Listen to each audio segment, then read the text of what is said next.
Assalamualaikum warahmatullahi wabarakatuh. Hari ini kita akan membahas mengenai array dua dimensi, melanjutkan materi yang kemarin yaitu mengenai array satu dimensi ya.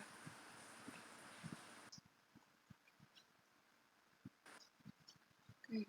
Array dua dimensi ini bisa disebut juga sebagai array multidimensi karena dia punya lebih dari satu bentuk indeks. Jadi array dua dimensi bisa dianalogikan seperti matriks ya. Kalau di matematika kita tahu kalau matriks itu terdiri atas kolom dan baris. Untuk menentukan nilai dari suatu matriks biasanya dibuat secara berpasangan.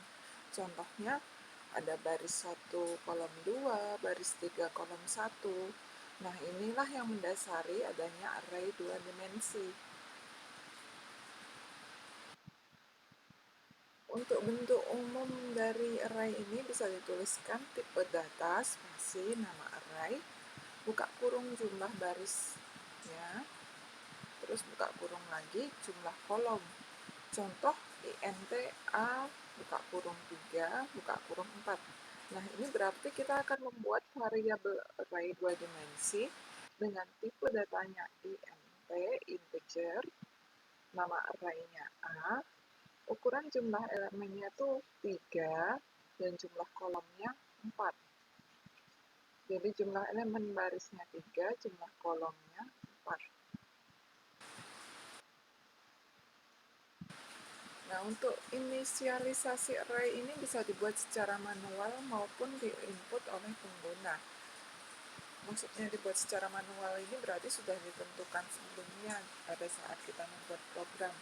Sedangkan kalau di-input berarti kita memasukkannya pada saat program itu dijalankan. Nah, karena array dua dimensi punya lebih dari satu indeks, maka inisialisasi secara manualnya memakai tanda buka kurung kurawal dan tutup kurung kurawal untuk membentuk baris arraynya. Mungkin bakalan lebih jelasnya pas di praktek nanti ya. Nah, ini contohnya kita punya array A, misalnya dituliskan int a buka kurung 3 tutup kurung buka kurung 4.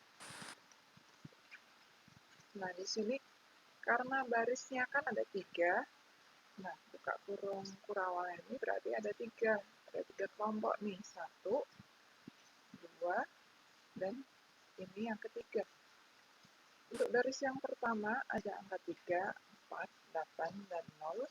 Lalu baris kedua ada angka 3, 9, 2, dan 1. Baris ketiga ada angka 6, 3, 0, dan 2. Nah, di contoh di atas ini berarti ada array bertipe data integer bernama array A yang punya 3 baris dan 4 kolom. Baris pertama itu terdiri dari angka 3, 4, 8, dan 0. Baris kedua 3, 9, 2, dan 1. Baris ketiga 6, 3, 0, dan 2. Nah, ini bisa dilihat di dalam kolom ini ya. Tadi kan ada baris pertama 3, 4, 8, dan 0. Baris kedua 3, 9, 2, dan 1. Baris ketiganya 6, 3, 0, dan 2. Nah, kenapa di sini ditulis baris ke-0, baris ke-1, dan baris ke-2? Perlu diingat ya di materi sebelumnya, kalau array itu dimulai dari indeks ke-0, bukan indeks ke-1. Jadi makanya ditulisnya seperti ini ya. Terus gimana sih cara manggil baris ke-0, kolom ke-0? Nah, kita tinggal masukkan aja A, 0, 0. Ini berarti kita manggil angka 3. Nah, kalau kita mau manggil angka 1, di sini berarti ditulisnya A, baris ke-1, kolom ke-3, A, 1, 3. Begitu juga kalau kita mau manggil angka 6, berarti baris kedua, kolom ke-0, A, 2, 0.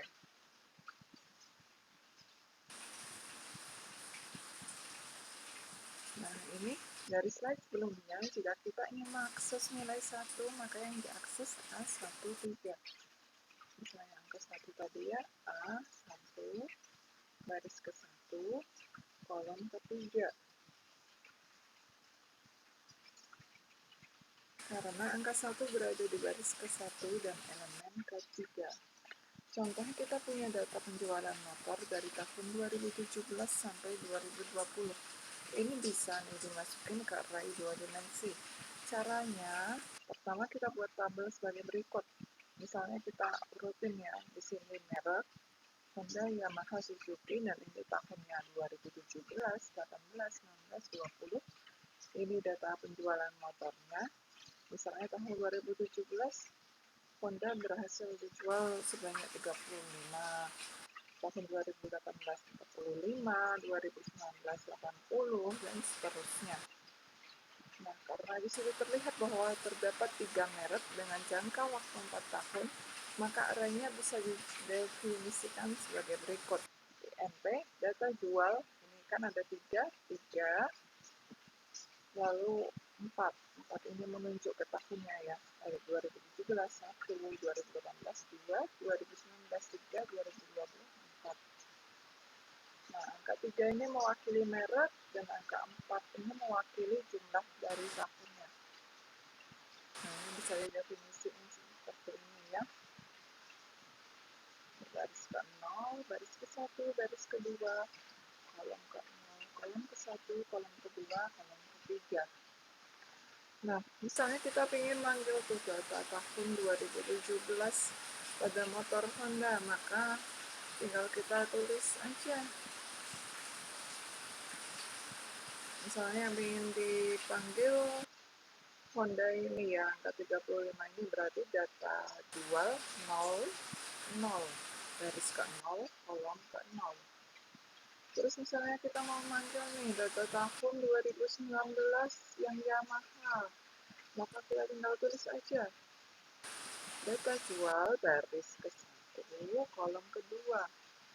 Berarti data jual 1, baris ke-1, kolom ke-2. 10. Nah, ini ada sedikit latihan ya.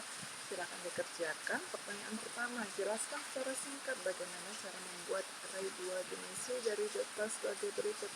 Misalnya ada 4 orang siswa bernama Dani, Eva, Lisa, sama Anto. Nah, nilai kuisnya nih ada 3 kuis. Yang pertama 80, 50, 70. Terus untuk Eva 60, 80, 90. Lisa 70, 50, 80. Anto 80, 80, 80.